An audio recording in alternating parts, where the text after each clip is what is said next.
Hello friends, আসসালামু আলাইকুম। Welcome to my YouTube channel Munni kitchen. আজকে সকালে দেখো কত মিষ্টি মিষ্টি রোদ উঠেছে। আমাদের গার্ডেনে দেখো সুন্দর সুন্দর ফুল হয়েছে।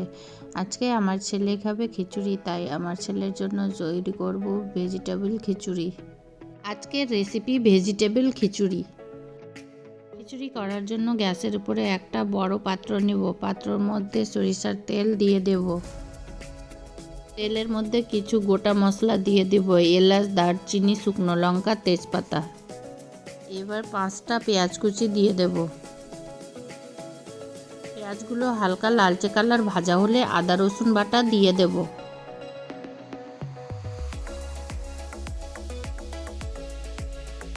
পেঁয়াজ মশলাটা ভালোভাবে কষানো হলে ধুয়ে রাখা চাল ডাল দিয়ে দেব।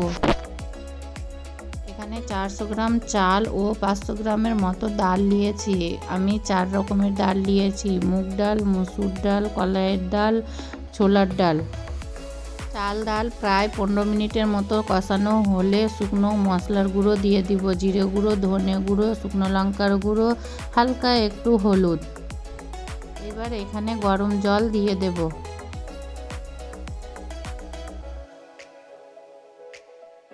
এবার 10-15টার মতো কাঁচা লঙ্কা দিয়ে দেব।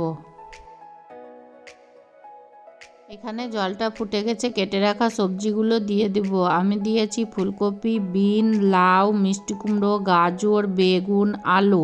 আপনারা নিজের পছন্দ মতো সবজি দিতে পারেন। এবার 50% সিদ্ধ করে রাখা কাবুলি ছোলা দিয়ে দেব। সব কিছু প্রায় 80% সিদ্ধ হয়ে গেছে। এবার লবণ দিয়ে দেব স্বাদ মতো। সবজিগুলো প্রায় 90% সিদ্ধ হয়ে গেছে। এবার মটরশুঁটি, পালং শাক, টমেটো কুচি দিয়ে দেব।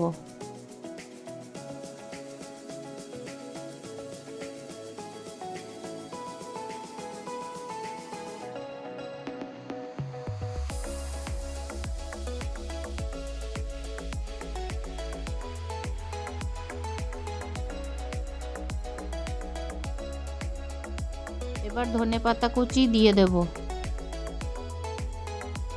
ধনেপাতা কুচি দেওয়ার পর সব কিছু ভালোভাবে নেড়েচেড়ে 5 মিনিট জাল দিলেই হয়ে যাবে খিচুড়ি। এবার গ্যাস বন্ধ করে উপর থেকে ঘি ছড়িয়ে ঢাকনা দিয়ে 10 মিনিটের জন্য রেখে দেব।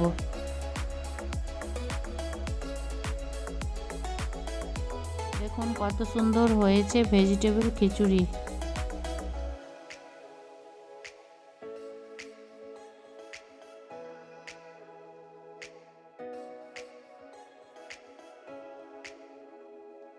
এই ভেজিটেবল খিচুড়ি কিছু না দিয়েও খেতে ভালো লাগে, কিন্তু মাংস দিয়ে খেলে খেতে দারুণ লাগে। দারুণ হয়েছিল বন্ধুরা, আপনারা একবার হলেও এভাবে রান্না করে দেখবেন, খেতে দারুণ লাগবে। আমার রেসিপিটি ভালো লাগলে আমার চ্যানেলটি সাবস্ক্রাইব করে লাইক, কমেন্ট, শেয়ার করে দিবেন প্লিজ।